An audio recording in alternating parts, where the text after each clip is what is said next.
पूर्व प्रधानमंत्री वीपी सिंह की पोती अंद्रिजा मंजरी व उनके पति अर्केश नारायण के बीच लगातार विवाद बढ़ता जा रहा है। अंद्रिजा अपने पति ओडिशा के पूर्व मंत्री ससुर सहित अन्य के खिलाफ अब उत्तराखंड में मुकदमे दर्ज करा चुकी है। अब इस मामले में एक नया मोड़ सामने आ गया है। अर्केश नारायण के एक कर्मचारी ने अंद्रिजा मंजरी के खिलाफ जाति सूचक शब्दों का इस्तेमाल करने पर SC/ST एक्ट के तहत मुकदमा दर्ज करा दिया है। शिकायतकर्ता कर्मचारी का कहना है कि वो पिछले 5 वर्षों से अंद्रिजा मंजरी पत्नी अर्केश नारायण के देहरादून वाले घर राजपुर रोड पर काम करती आ रही है। आरोप लगाया कि अंद्रिजा मंजरी ने उनके साथ दुर्व्यवहार किया है और गलत शब्दों का इस्तेमाल किया है। आपको बता दें, अंद्रिजा की शादी ओडिशा के पूर्व CM RN सिंह के पोते अर्केश नारायण सिंह से 2017 में हुई थी।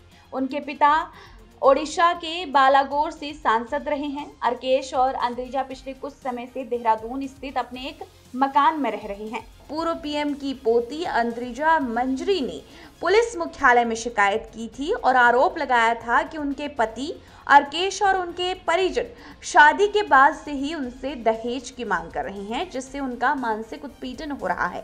साथ ही उन्होंने घर के नौकरों और अर्केश के कुछ साथियों पर अभद्रता का आरोप भी लगाया था।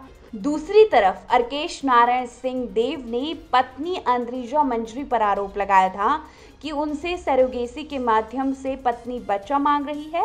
इसके अलावा 100 करोड़ रुपए और बालीगीर से विधायक का टिकट मांग रही है और ये देने पर ही उन्होंने सहमति से तलाक देने की बात कही है। लेकिन अर्केश नारायण ने ये सब कुछ देने से असहमति जताई थी, जिसके बाद पूर्व प्रधानमंत्री विश्वनाथ प्रताप सिंह VP सिंह की पोती अंद्रिजा मंजरी सिंह देव ने उत्तराखंड के मुख्यमंत्री पुष्कर सिंह धामी से भी मुलाकात की थी। उन्होंने ससुराल वालों पर मारपीट और घरेलू हिंसा का आरोप लगाया था। इस मामले को लेकर ही वो CM धामी से भी मिली। CM ने मामले को लेकर निष्पक्ष जांच का आश्वासन भी दिया था। उन्होंने SSP को निर्देश दिए थे कि दोषी बख्शे नहीं जाने चाहिए। CM धामी ने कहा था कि प्रभावशाली जांच को प्रभावित नहीं कर पाएंगे। साथ ही अंद्रिजा मंजरी सिंह देव की सुरक्षा का भी ख्याल रखने को कहा गया था। अब CO मसूरी अनिल जोशी का कहना है, इस मामले में 4 के खिलाफ पहले ही मुकदमा दर्ज हुआ है। अब इस मामले में भी जांच की कार्रवाई शुरू कर दी गई है।